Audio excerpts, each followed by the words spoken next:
Hello. Good morning. Good morning. We are ready to start, please.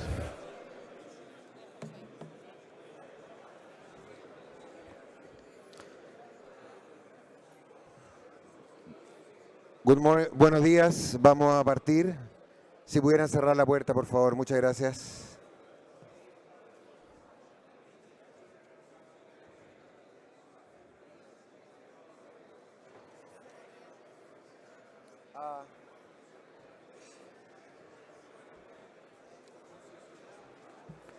Good morning.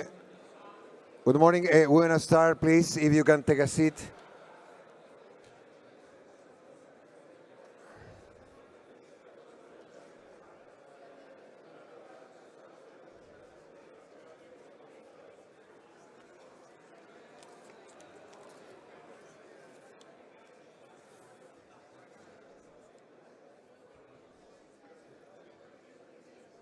Buenos días.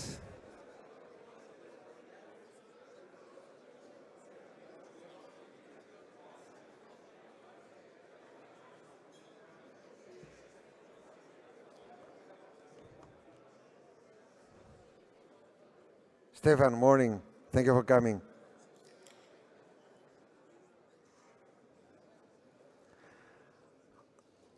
Thank you very much.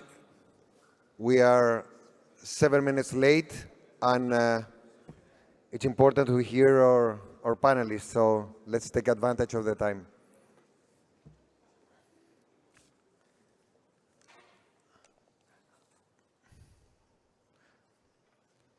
Señor Besanilla, si pudiera tomar asiento, por favor.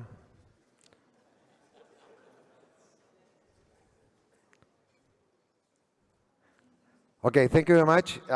This is the official opening for today. First of all, my name is Alfredo Ergas. I'm Director of InBest. So good morning, ladies and gentlemen, to the second day of 2023 version of Chile Day. Today, we have a very exciting and interesting agenda, so let's take advantage of that and also try to improve, if we can, what we did yesterday. It was a very good day. Today, I want to welcome to Senador Galilea and Senadora Bodanovich. I don't know if they are here, but if not, you can tell them that I say hello at least. Ms. Rosana Costa, Governor of the Central Bank, Mr. Mario Marcel, Minister of Finance, Mr. Diego Pardow, Minister of Energy, dear members of InBest, authorities, superintendent, and their friends. Again, we will take a minute to thanks on behalf of InBest, board members, everyone who have continued making the event possible. Especially, I want to thanks to HBDC one more time. Thank you very much for your help and for support for all of this year, and for the rest of the sponsor. It's a long list. You have seen it in the signs. So thank you very much for all of you. And if someone wants to be included during the next year, we're very open to receive new sponsorships. So thank you for that. Today we'll start a panel that the name of the panel is Building a World Green Hydrogen Hub. And I would like to invite Minister Marcel, Minister Pardow, Lucas Aranguena, who is the Global Head of Sustainable Tech and ESG Group at Banco Santander, and Mr. James Calaway, Chairman from Ioneer. And I will be the moderator. So please, if you want to join me here. Thank you very much.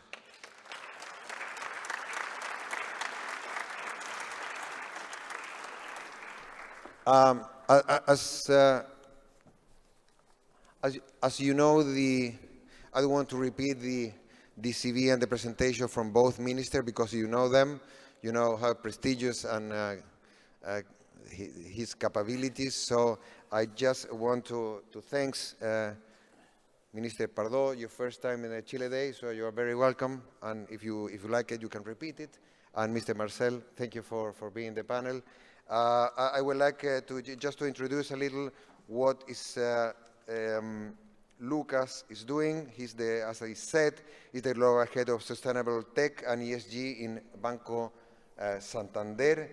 He has a very long experience in those kind of technology and new markets. So thank you for coming and to join us. And Mr. James Calaway is the founder and chairman M&A of a green hydrogen project in Chile. He's a very well-known leader in lithium industry also. As a chairman, he's with a very long experience in investor. So thank you, James, for being here. And James will be add the investor perspective to the topic. So if we could move forward, I do have 2 slides, so don't scare about that. It's only to include the tone of the conversation. Here you can see big numbers where we are. What we are doing here is we are discussing about a climate change topic. Those are the numbers of what powered the world in 2022. As you can see, coal is 23%, natural gas 23%, hydro 15%, nuclear 9%, wind 7%, solar 4%. So at the end, the non-renewables is 85.6% and renewables 14%. So I don't know for you, but for me, it has been surprised that the non-renewables are still so big, even though we are plenty of solar panels, plenty of wind. We hear so much about that, but those are the real things, how the energy is coming. And it's a pity, but it will be very difficult to find hydrogen because it's not in the graph. So this is what we are trying to talk right now. It's a very good graph. So if you can move to a second one. And those are the topics that I would like if we can leave this room at the end of this panel with a couple of answers of the things that I'm raising here, that it will be great. First of all, green energy for Chile is a great opportunity for today, for 5 years, for 10 years. Or it's so important the things that can unite and everyone can be together at the same think about what's going on in hydrogen in Chile. So taking account all of the things that where we have so many discussions, so perhaps hydrogen can be something that we are very aligned as a nation. Second, this is a discussion of climate change. The ecosystem where we live, and I don't want to be not in one side or not in the other, but the ecosystem arrives to a maximum and we need to change. Despite your personal views about how fast, how bad we are, we need to understand that we need to change about that. And people, most of the time, they hear only bad news about climate change. So what I want to raise today that for us, that can be an opportunity. Why can be an opportunity? For 2 things that we have. We have a lot of solar and we have a lot of wind, so we can create green energy, and green energy, it will be something that in the future we presume that everything needs to be green. Copper, lithium, fruits, products. So we are in a special advantage and we perceive that we have a special things to say to the world. What are important things? We'll take advantage of it or not. That will be part of the discussion, that a question that we need to answer, not only like a government, but also like a community. And Chile faced difficult challenge. For one side is how to maintain growth and improvement the people quality life, and at the same time to take care of the environment. So we need to manage how to do one thing and how to do the other one. As I mentioned, the advantage of renewables energy, it's very important, but we have a lot of competitors that are moving faster.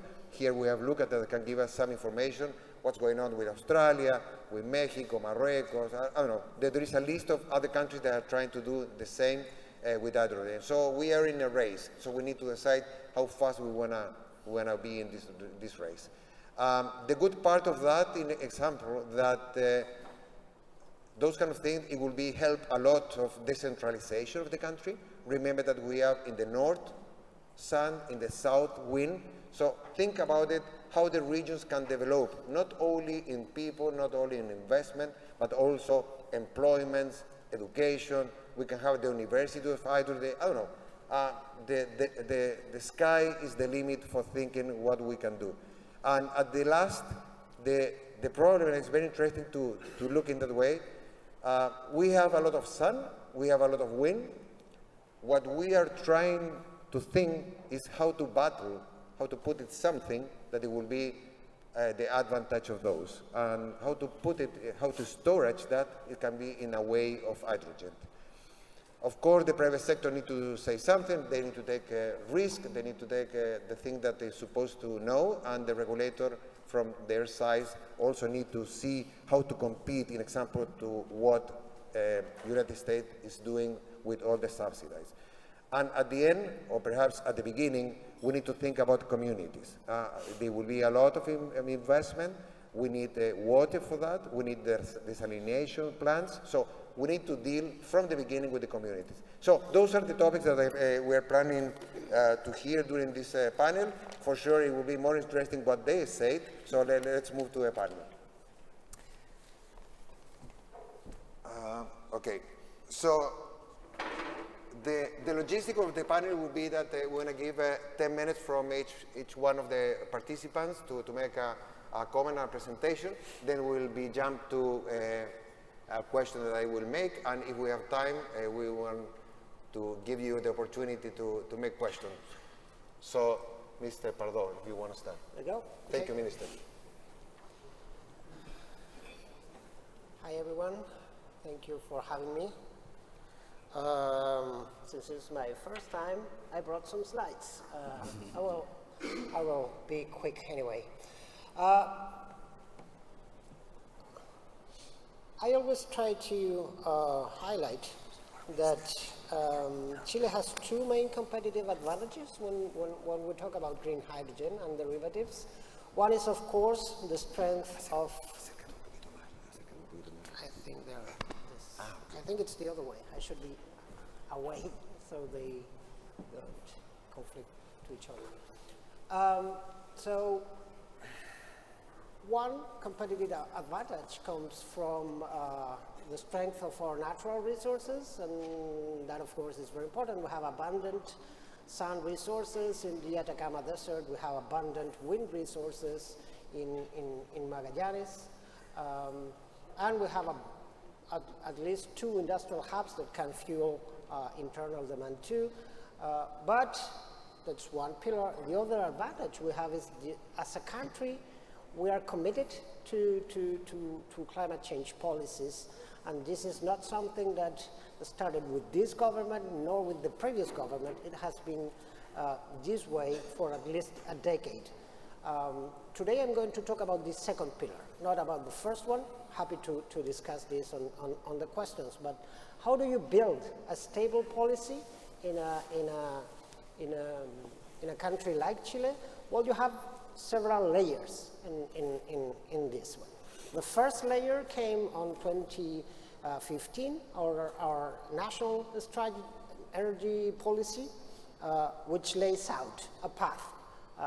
Probably the most important highlights is that energy stops being a domestic issue and becomes an industry that has a potential to export both electrons, if we are able to create the infrastructure needed to export electrons to other neighbor countries, but also in a liquid form. And this liquid energy is hydrogen and derivatives.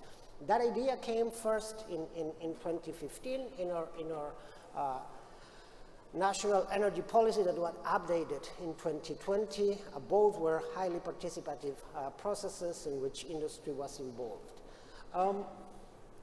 Then our national green hydrogen strategy kicks in and see how hydrogen can play a role within our broader national energy strategy, and I would say it plays a key role in the three main pillars of our path towards carbon neutrality. Energy is responsible for about 3/4 of the reduction in greenhouse gas emissions.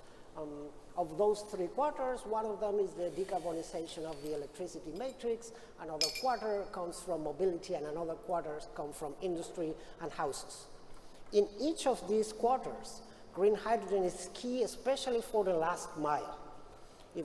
In mobility, for long-hauling distances and industry that requires transport of heavy load, that's where hydrogen has a competitive advantage, also in bunkering and in sustainable airline fuels. In industry, in hard-to-abate industries, especially in those industrial processes in which heat is an important element of the production process, hydrogen and derivatives is a key way of decarbonizing those industries. And in the decarbonization of the electricity matrix is a way of storing energy that will be key, especially in the last part of the decarbonization process, in which we have to not only phase out coal, but also natural gas and diesel. Then we came to the Green Hydrogen Action Plan that we are currently developing. We received, as a government, a national strategy on hydrogen that was developed by the previous government and set some goals. Those are the goals that are set forth in the slide. We decided to keep those goals as a signal of stability. This is a state policy. We will continue the path that was initiated by the previous government, but we need to shift a little bit. The goals that were on the national green hydrogen strategy of the previous government are basically output goals. They are focused on the productive output of the industry, basically gigawatts of electrolysis capacity and tons of product. We want to move that strategy also to the input. We want to talk about industrial jobs created by the industry. We want to talk about the infrastructure required to deploy this industry. And we also want to talk about the impact on communities. Why is this shift? Because the original strategy was very well thought for an initial stage in which you want to call the attention of investors, and then you of course talk about output, in productive output, because that's the way you pay your debts, you pay your capital contributions. But as we move towards an industry that is going to be deployed in particular places, in particular communities, we need to talk about not only about productive outputs, but we also need to talk about jobs. We also need to talk about the impacts on those communities. And that's what we are doing right now. And how are we doing in this last layer of what we want to be a clear and stable policy? We tried to build stability in 2 different dimensions. The first one is we want to build stability in terms of time. We built a strategic committee in which there is a former president of Chile, but there are also a former Minister of Energy, Juan Carlos Jovet, who was responsible for the initial strategy that was presented in the last slide. There are other members of the cabinet of previous government, former members of former Minister of Public Works. And we also want to build stability across the different layers of government. We also want to involve regions. In Chile, we have different layers. There is the national government and there is the subnational government, and we decided to invite 2 of the 2 governors, the governor of Magallanes and the governor of the region of Antofagasta, which are the 2 main production hubs of hydrogen, and we want to invite them in this strategic committee that is monitoring the development of this action plan. Again, this is a way of building stability both in terms of time, a bipartisan stability, if you want to put it this way, but also stability in terms of how the different layers of government react to this action plan. Insofar, we have had 2 sessions. The first session discussed sustainability, and you can see here what are the key topics. In this strategic committee, there is also a lot of representative of sustainability NGOs, and I think we were able to agree, which is something to be proud of, in that the industry development, we have a unique window of opportunity, and we have to seize that opportunity. We also want to have high standards for the development of the industry. But setting those standards is going to take time, so we have to find a way to seize this window of opportunity, developing these standards that will take time, and so we have to find a way of dealing with this intermediate time in which projects are going to be presented, but the standards are not going to be ready. And the way of dealing with these early movers is to fostering their projects, but also working with them in order to satisfy the expectation of the local communities, basically doing policy. We also have a session on international dimension that basically developed what has been this international openness that our trade policy has been developing in the last couple of decades, but also highlighted the importance of diversification of players.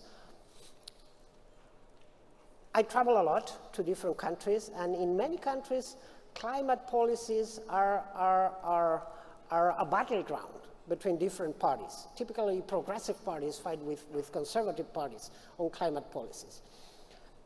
In Chile, it's not that much the case. I would say that the reason for that is twofold. First, in many countries, climate policies imply a reduction of industrial jobs.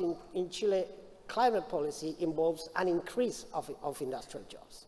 And in many countries, the climate policy also involve reduction of economy. In Chile, it involves further developing our economy, more complexity in our economy.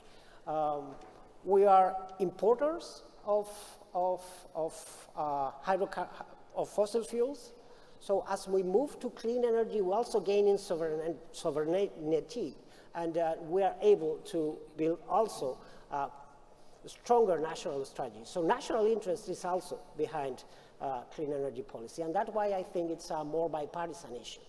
And the idea of diversifying the players, not putting all the eggs in one basket, it was a key part of this second session. On the first topic, as I said, we have a very strong trade policy that will, our hydrogen strategy will follow on that openness that characterize our trade policy. Also, it is one of the key elements in which we agreed on this committee.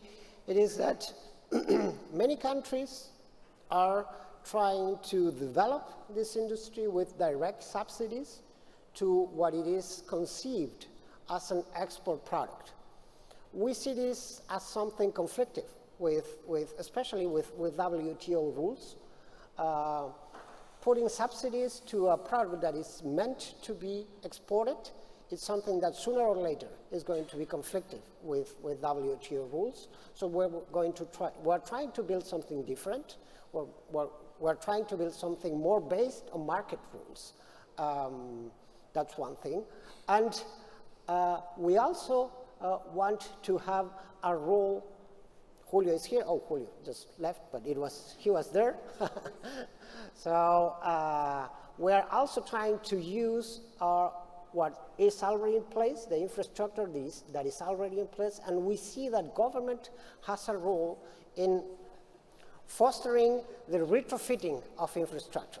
One key issue, and I will finish with this, is that we need to, of course, certification is very important in an international market like this one, but we We have made a lot of progress in certifying the green electrons that comes from clean energy. We also have a lot of progress in certifying the carbon molecules that come from industrial process and feed on e-fuels. But we also think that we need to certify also the standards that are behind the productive processes. We don't want this, we don't want that hydrogen development becomes a race to the bottom. As a planet, we are in the middle of a threefold crisis. The emissions is one part, but biodiversity is also part of the crisis. So if we don't want that the push for creating green hydrogen and derivatives threatens biodiversity, we also have to find a way of certifying also not only the green electrons and the carbon molecules, but also the quality of the process behind the relationship with communities, behind the environmental impact assessment. And on the permits, of course, we have a lot of work to do. We have redundant permits. We need to find ways of speeding up the process. But there is a role for permits that hasn't been discussed in so far. We see the government has a role in dealing with something that comes with the industrial organization we are facing. Green hydrogen and derivatives is an industry that is supposed to be developed by the private sector. But relying on private sector and fostering heterogeneity on the private sector and diversification of players comes with a coordination problem. So there is a role in the permits to foster some coordination, especially in infrastructure, between what are competitors, and also in permitting we need to find a way that incentivize the retrofitting of current infrastructure. There is a lot of that can be done with overlapping the phase out of coal facilities and the emerging green hydrogen economy, and there is also a lot of things that can be done with the oil operation in Magallanes and the infrastructure that is currently in place and can be retrofitted into export facilities for green hydrogen and derivatives. So that's it, what I have today. Thank you. Thank you.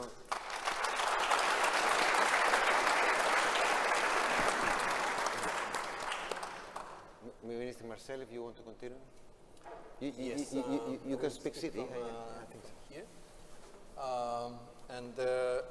Let me just point at a couple of issues that elaborate a little on what Minister Pardow has just presented. As he indicated, I think that we have to think about green hydrogen as a project that started in Chile not yesterday, not 2 years ago, but more than 10 years ago, when we began to change our energy matrix towards renewables. Perhaps at that time there was not a view on that this would lead to the development of an industry of this kind, but I think that there was a lot of vision at that time, and we should certainly value that. And when we compare ourselves with other countries in the world, I think that we have to think starting from there, not from what happened last week or a month ago. Now, still, green hydrogen is an emerging, developing industry, and then we need to think about it in those terms. This is not a well-established industry with technology that is well known and so on, but actually many things are under constant development. So what that means for public policy is that we should think of at least 3 dimensions that may be key to an industry like this. First of all, on the regulation side, we should abstain from the notion of just, treating this as within a broader general category of investments. We need to think of it as a category in itself, And I think part of the agenda on the action plan for green hydrogen is to develop green hydrogen as a specific typology for environmental assessments and a number of other permitting processes. I think that the notion of a specialized category is particularly justified by the fact that when you're dealing with green hydrogen, you're thinking not just on any other investment where you want to assess the environmental impact of investment itself, but actually what you're trying to do is to develop an industry that by itself will reduce emissions not only in Chile but elsewhere in the world. So first of all, we need to adapt regulations to the development of this industry so that by keeping our environmental standards, we acknowledge this specific contribution to reducing emissions, and then we speed up the permitting processes by specializing or developing a tailor-made assessment process that can speed up the whole thing. Part of that should include the development of baselines that shorten and make it less expensive, the work that the sponsors themselves have to develop. Secondly, on the financial side, we need to think of green hydrogen as in perhaps two dimensions. First of all, that the kind of financing that you need in this case comes closer to project financing than just to fund a corporation or a business. And that means that you have to take care of a number of risk dimensions where financial instruments should be able to reduce the degree of risk in developing new projects, reducing the exposure to risk, both on the technological side and also on the economic side.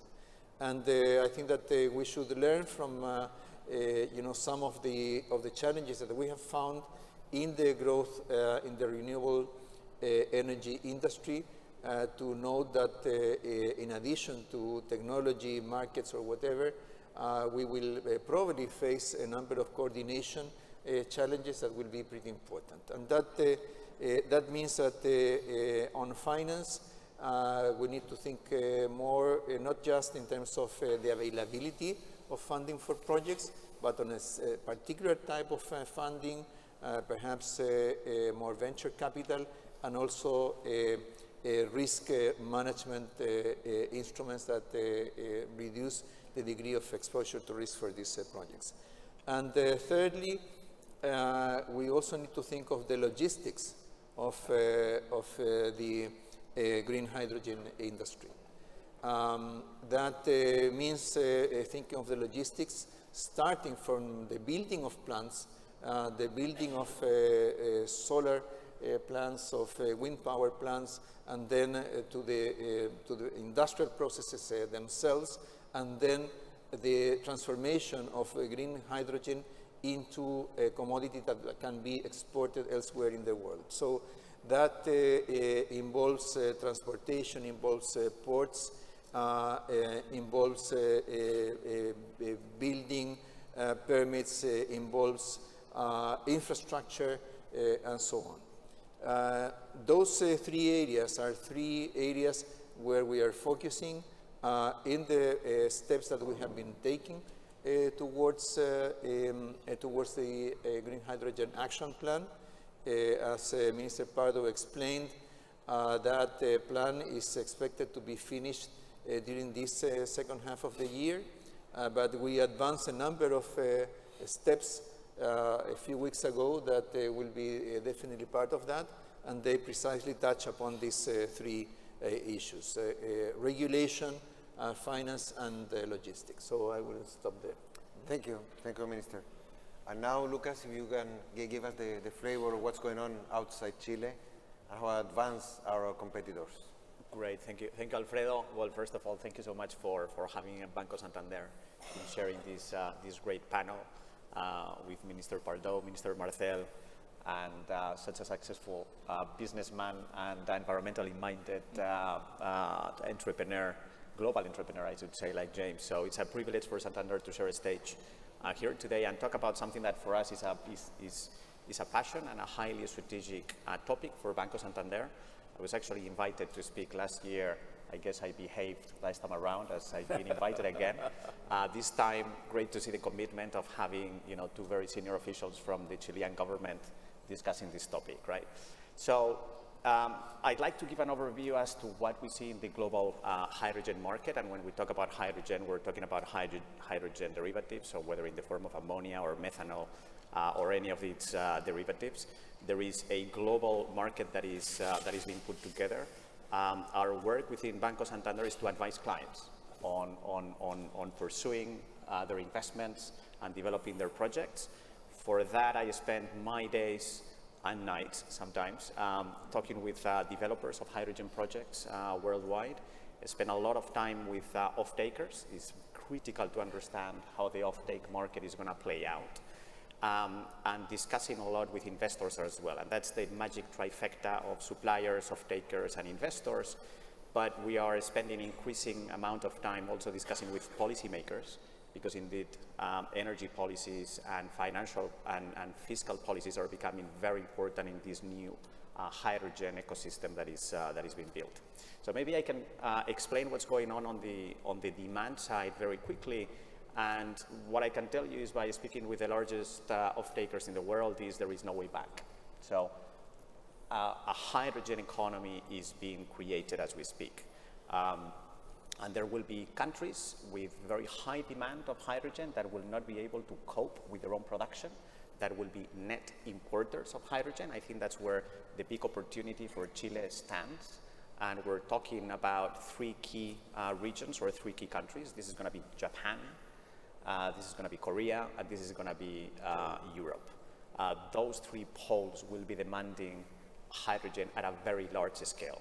And we know that's going to happen because we are now seeing the infrastructure that is going to be needed to decarbonize industries, for shipping, for fertilizers, and that's been built as we speak.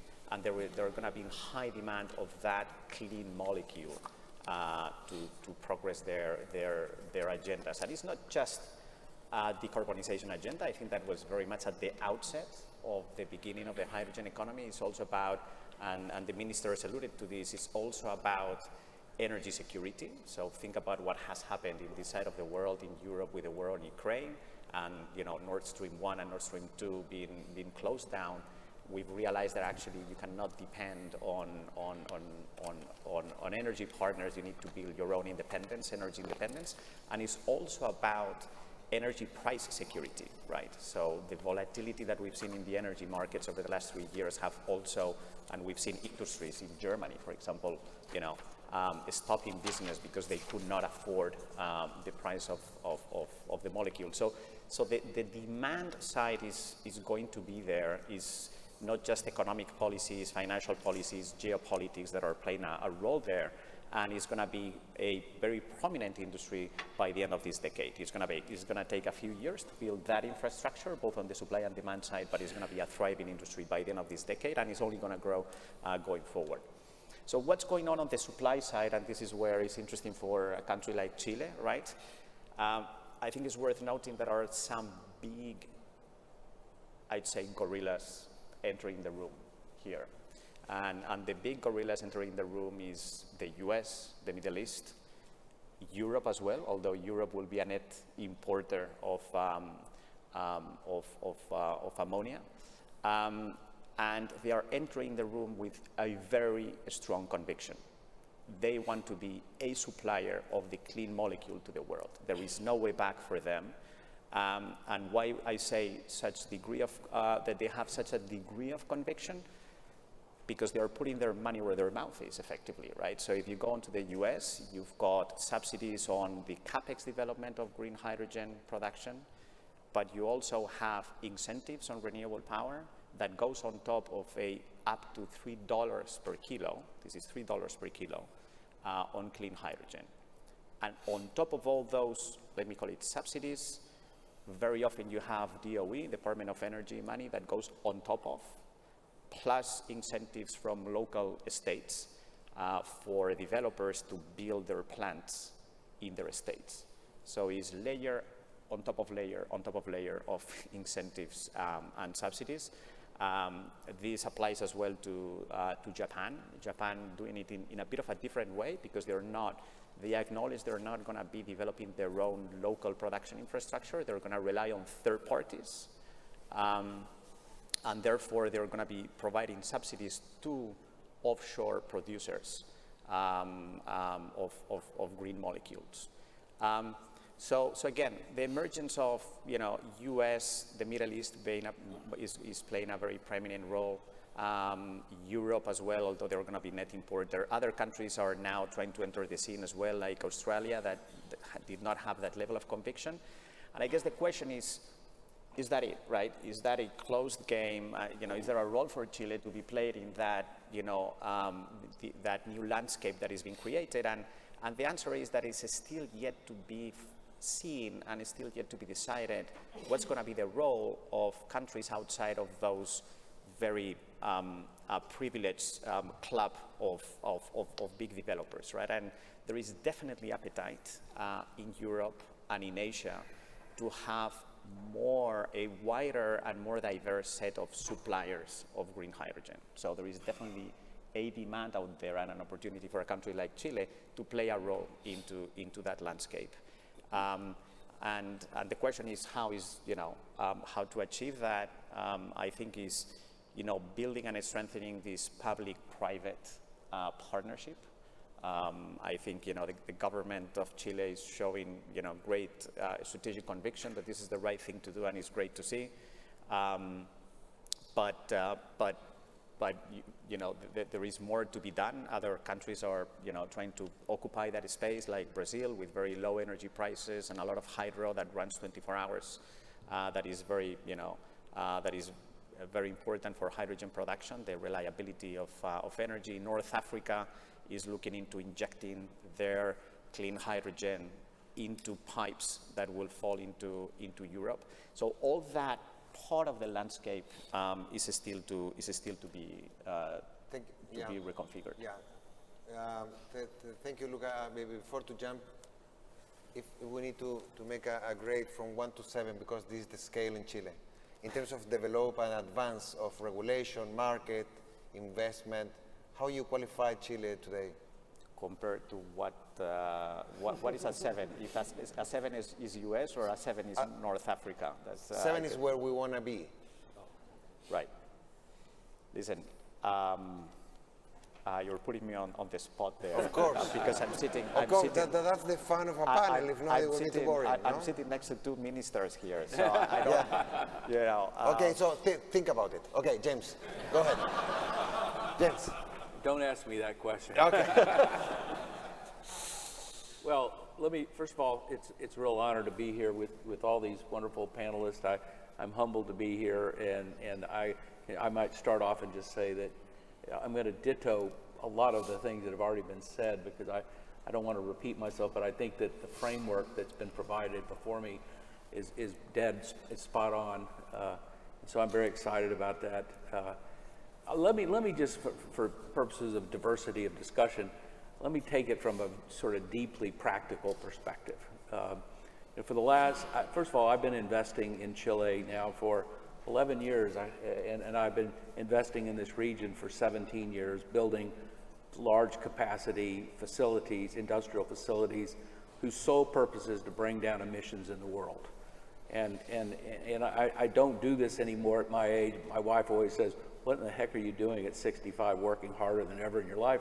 And it's really to try to, it sounds Pollyannish, but to try to help save the world. And I really think there's a deep urgency about bringing down emissions. And I do believe that Chile has a very, very important role to play, not just in terms of its own decarbonization, because I think, I was struck, Minister Marcel, by your slide about the percentage of domestic production that will be renewable. It's clear to see. It puts you in a very rare place of being a quite decarbonized society here. And so I think that you can achieve, and that's a contribution to the world. But correct, for sure, as a model of decarbonization, and we need those models in this world, this turbulent world we're in. But I think that you also have in green hydrogen and ammonia, particularly ammonia because it's more easily transportable. I think you have such an enormous capacity here. It could ultimately be at the very bottom of the cost curve to not just supply the needs of 20 million people in Chile, but to be literally the Middle East of this green economy. So I really want to emphasize that I have incredible hope for the potential here. For 3 years, my team at MAE, led by our wonderful Chilean team, has been having our head down very quietly, working in the great amount of detail to define what is the right scale of commercial facilities. MAE, by the way, we call it MAE, but it's just because nobody anyplace else in the world would be able to say Mejillones Ammonia Energy. That's what it's named for. So we've been focusing there. And I would just say one thing about our particular act, because I want to talk more broadly.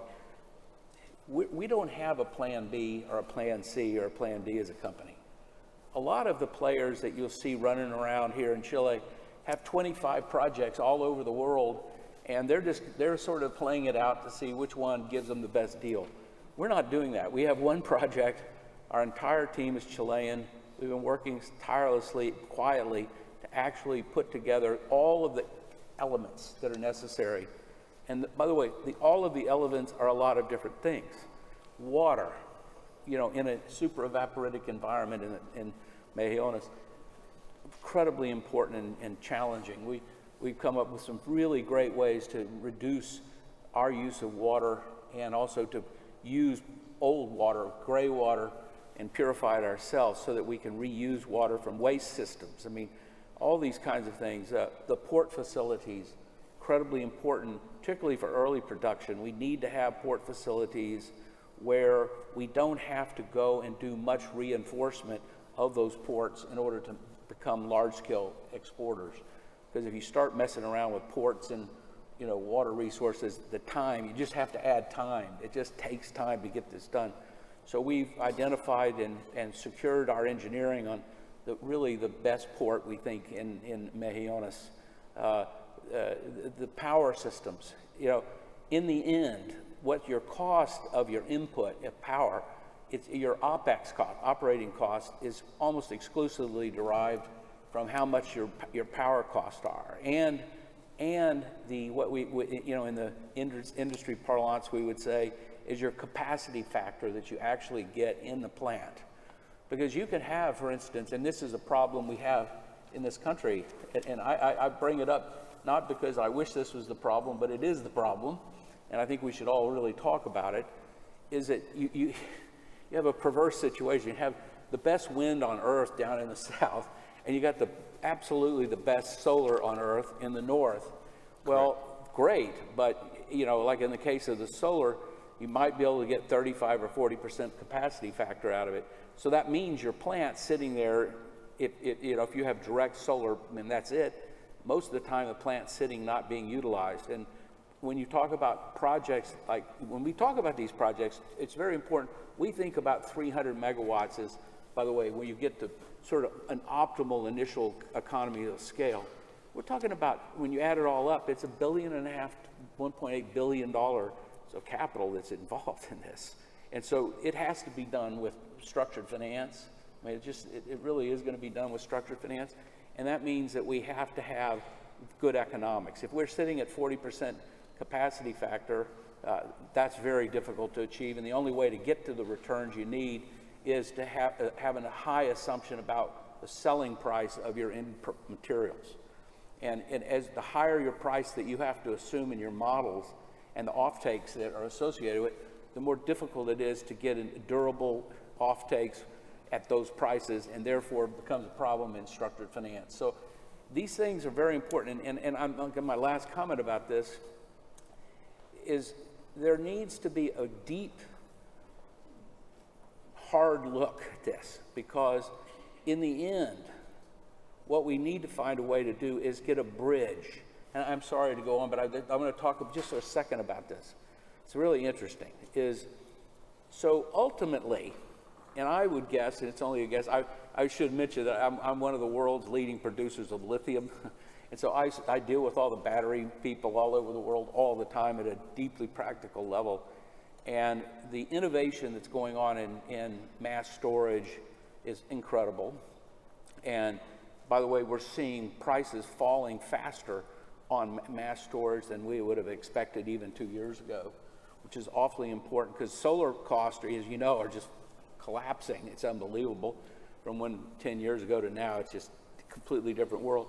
The real question is what is the cost and timeline for meeting of the production of electrons and storage of electrons? Because at a certain point, we get past this difficult bridge of trying to connect wind and solar, and I believe in Atacama, because we have the best solar on the planet. By the way, about 20% better than anybody else on Earth. Just want to put that in context. Unbelievable. As soon as the storage costs fall enough, and we can load shift, we can produce larger and larger amounts of solar and storage and get these large capacity factor expansions. So the challenge, in my judgment, for the Atacama is that we be extremely aggressive and very thoughtful about how government and industry can work together during this transition. Because right now we don't have affordable storage. We don't. Okay, we're getting there, but we're not there. So, and we don't, in my opinion, have time to wait. We don't have time to sit here and wait for all of that to emerge. It'll be too late because of what was just being talked about. The other market participants will overwhelm Chile. So we have to have a position here. We have to take an aggressive position, say, no way are we going to let the United States or Europe or anybody come in here and take what is really your rightful place as the world leading producer. You got to move it now. We got to take advantage of it. We have to find certain hubs that we focus our attention on. We're going to have to bring wind into play with nocturnal wind, with daytime solar. We have to find common infrastructure and strategies to do that. I don't think it can only be done by the private sector, by the way.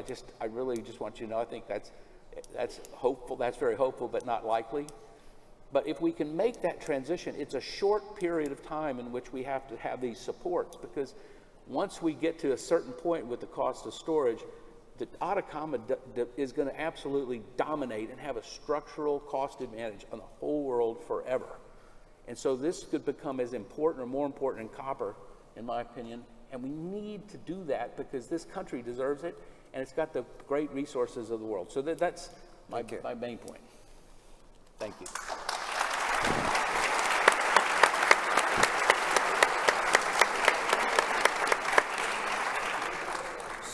So we are fully convinced about what James said. So right now, everything in life, execution and is the word, what to do. And Minister Pardow, I would like to ask you which kind of practical things, and taking advantage that Mr. Benavente is here, I don't know if Corfo has a role also, and ENAP has a role, practical things that you are envisioned that it will be taking place in the short term, in the same line as James has suggested. Okay, so one thing that I think is important to highlight in where we stand right now is that in many countries there is a lot of talk about hydrogen, but they do not have much production ongoing. And that's one difference, I would say, with Chile.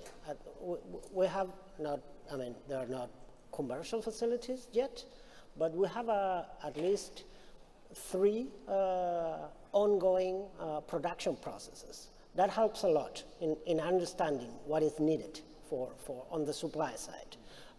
We have Harmony on Magallanes that is currently producing. We have like a forklift facility that is actually working in an industrial environment, and we have a residential application of hydrogen in Coquimbo that is blending hydrogen with natural gas, and it's actually being used in stoves and for domestic purposes. I don't think that there's no other country that is actually as far as in the application as we're, and that even if these are pilots, it helps a lot to understand what comes ahead. And I think what lies ahead is a challenge to try to deploy these industries in particular communities, in particular hubs, in which there's a low-hanging fruit. And I would say there are low-hanging fruits in Magallanes with the infrastructure of an app that it's already in place, and at least for the first commercial stages, probably the larger projects will need, that will come later on. They will need their own facilities and such. But at least for the first commercial stages, retrofitting is of course a solution. And in the north, Mejillones, Tocopilla, these coal towns that are associated with the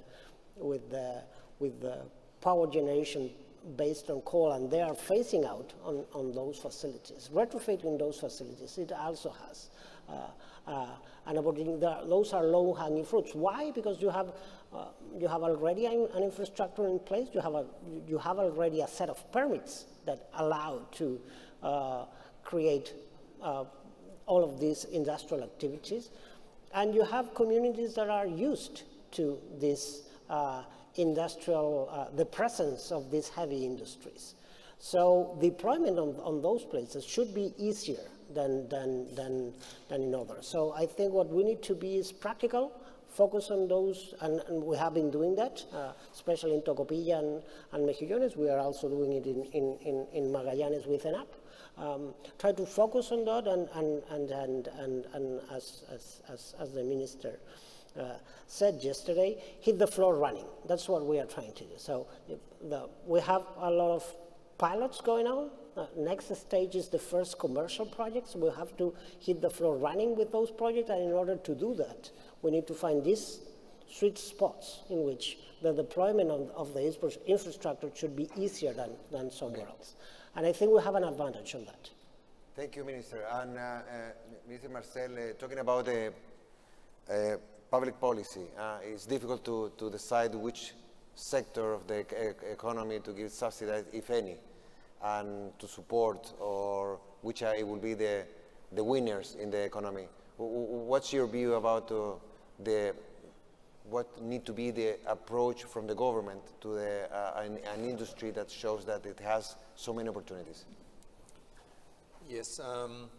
Well, I think that if we follow what James just said, he focused on the perhaps on the contrast between the low operational costs and the investment stage.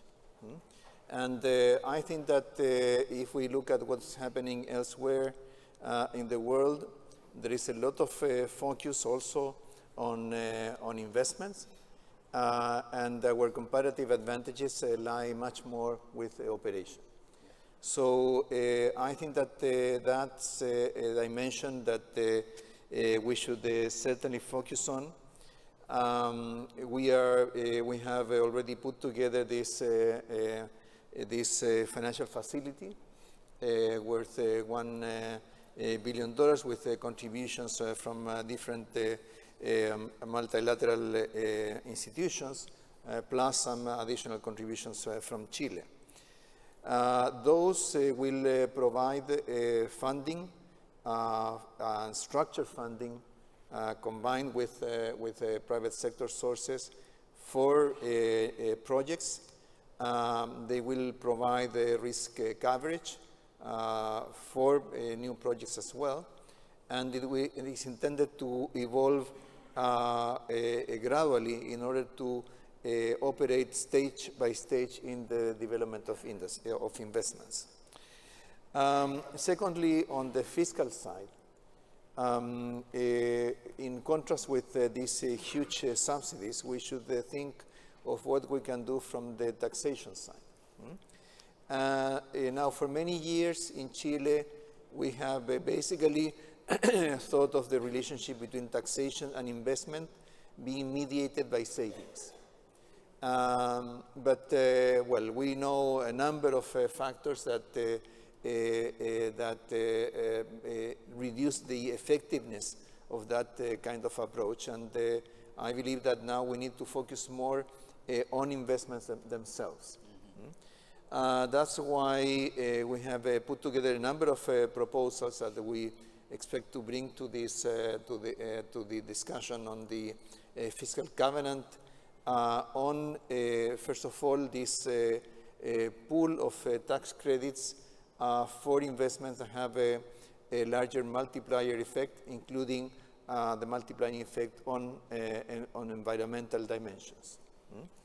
That doesn't need to pick winners, but at least gives you an opportunity to focus on where some of the externalities of investments are larger.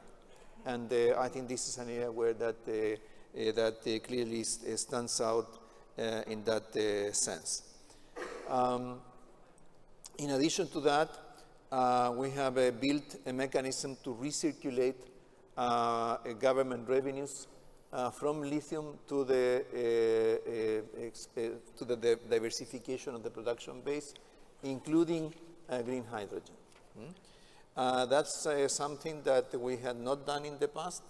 In the past, of course, we had a very important government revenues from copper, but that just provided general funding for the budget.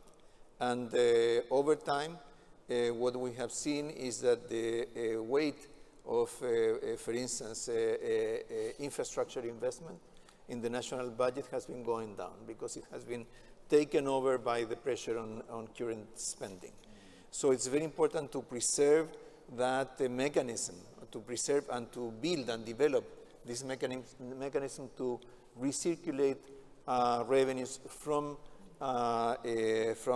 natural resource-based industries in order to broaden our productive base, and that is becoming an important source of funding for research and development with green hydrogen, for the development of the Ventana al Futuro plan with the Ministry for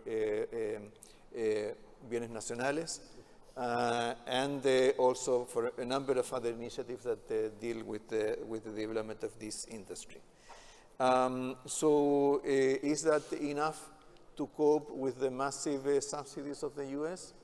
I don't know, but you know, following what Lucas mentioned, I think that our focus should be in the countries and the regions in the world that will be on a deficit, that will have a deficit on green hydrogen, rather than those that are trying to become self-sufficient. I think that we have, in that contrast, I think that we also have an important advantage, which is that we don't have competitive sources of energy in Chile that will, you know, compete for government support.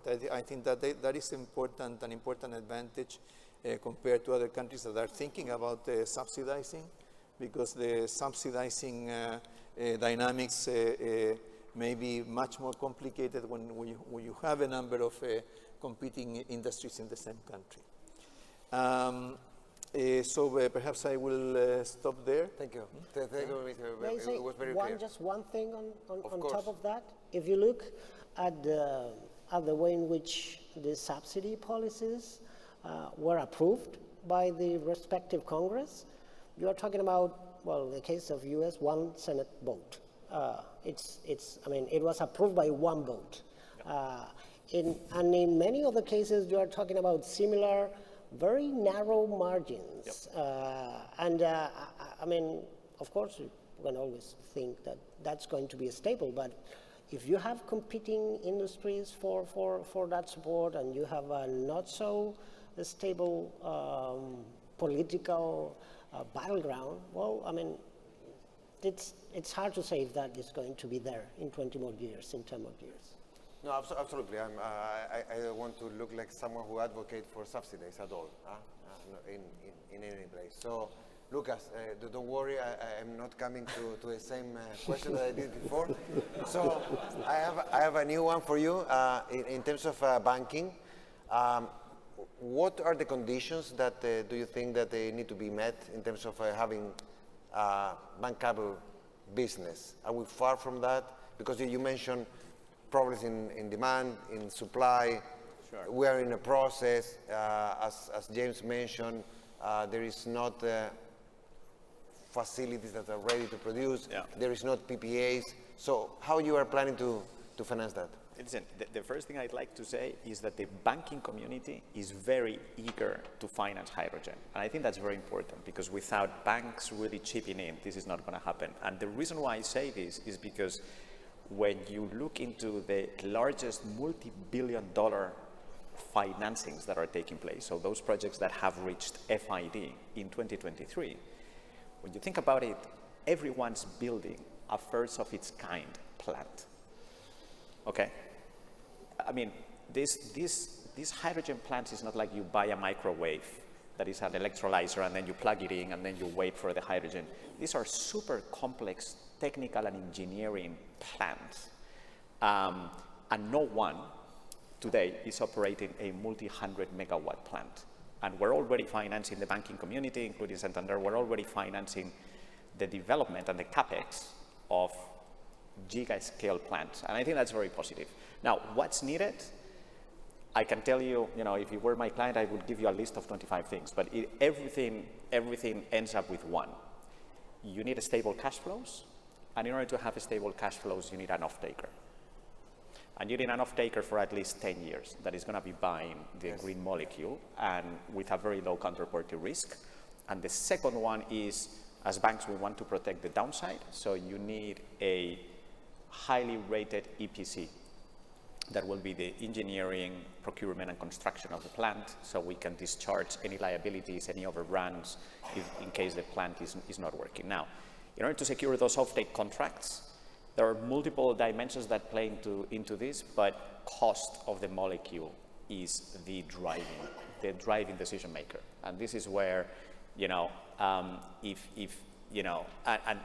your question before, out of 7, right? If you ask me, ¿dónde está el aprobado in the ammonia market? If you're higher or north of $650 per ton in ammonia, it's very challenging. And I think the one thing that I'd say in that regard is time to market is critical. So we're going to see in 2024 hundreds of billions of projects going to FID. When a project goes on to FID, that means that you've secured an off-taker. And every time an off-taker signs with a developer, that means that's demand that is being captive to a given project, right? Yep. So that's very important because 2024 is going to be the year in which a lot of these giga-scale projects, I mean, we've already seen 15 billion of being FID'd in 2023, but we're going to see a much larger number in 2024. So the new configuration of this world trade of ammonia is being defined in the coming months.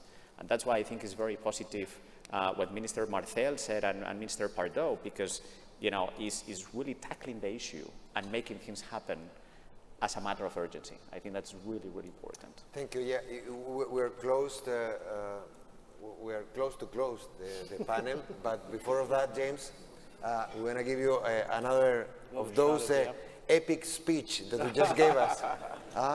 Because after this, everyone wants to invest in hydrogen. Oh, yeah, that's nice.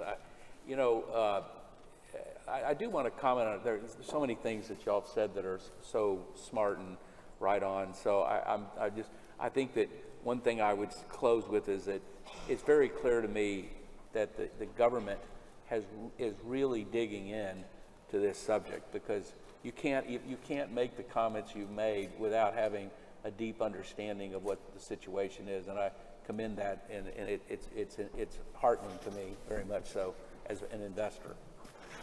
I do want to make a comment, though. I spend my life with engineers. You talk about EPC.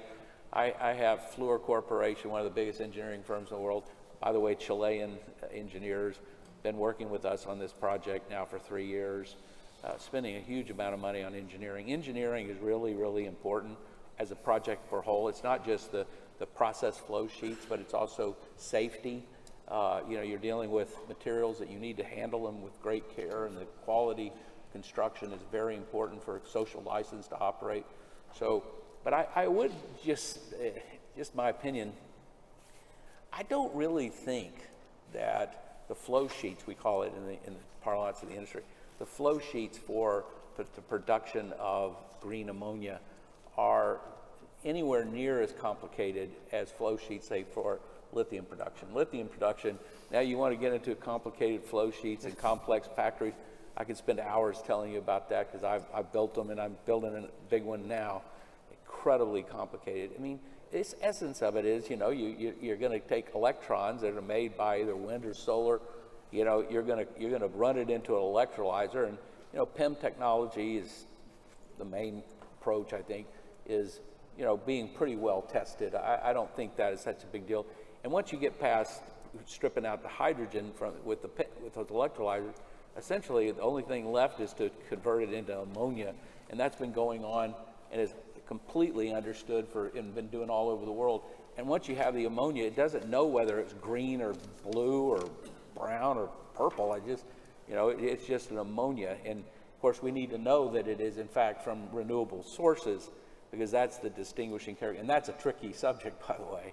But I don't think that we have a technological risk in the flow sheets of the productive capacity. I just don't think that's going to be the issue. I think it's the off takes. I think it's the ability to get sufficient amount of capacity factor into the plants and to do it affordably. And I agree with you. Now, I might take some exception on 650 for ammonia as the break point, because I don't know if the world actually knows what that point, that price point is. People say things and they have all different kind of ideas. But one of the last points I'd like to make, and it's back to the fundamental strategy of the country of being committed to this clean future. See, a lot of people keep acting as if this is going to be purely played out on pure economic table. I just don't think that's right. I don't think Mother Nature cares what we all think. If Mother Nature is going to do what it's going to do, and the last time I checked, we ought to be all deeply alarmed by what's happening on this planet, okay? And so I think by 27, 28, it's going to be a lot worse than 23, okay? And I think people are going to be starting to say, you know what, our rivers aren't running very well, all this cheap hydro, well, maybe it isn't quite available. People are starving to death because food production's going down. I mean, we're in a potential catastrophic situation, and it just blows my mind that we don't take that enough into account and thinking about what the pricing will need to be to get off this emissions. So I actually am bullish on what the prices are going to necessarily be, because I don't think they're going to be decided just because we all have rational economic behavior. Okay. That's the last comment. Thank you.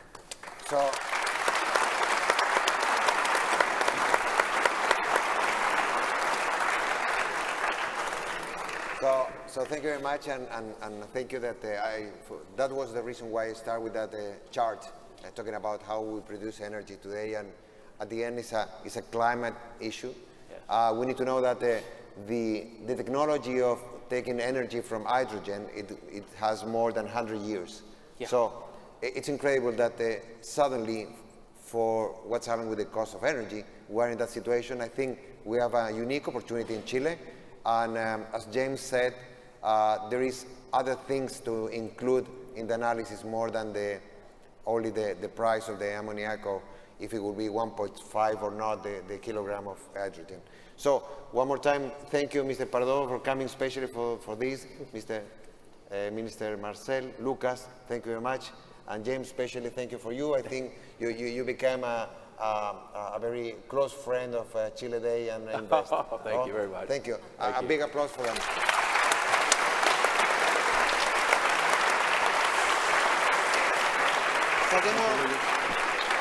James, let's take a photo with. Photo, okay. Yeah. Person next to They asked me to take a photo. Photo up here. Hagan una foto. Terrific panel. Thank you very much. A lot of fun. A lot of fun, yes. Toma. No está la fotógrafa cuando tiene que estar, no está. Conversation, because I really do think that you can ¿Cómo line está? all these things up and it all ties together. And it's great. Ministro. Ministro, vamos a sacar una foto. Gracias. Saquemos una foto. Gracias.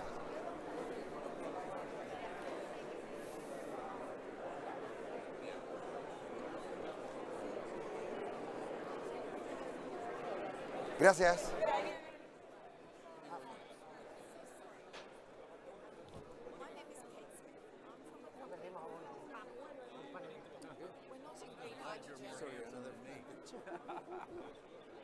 ¿Estamos? No, no, falta. Ah,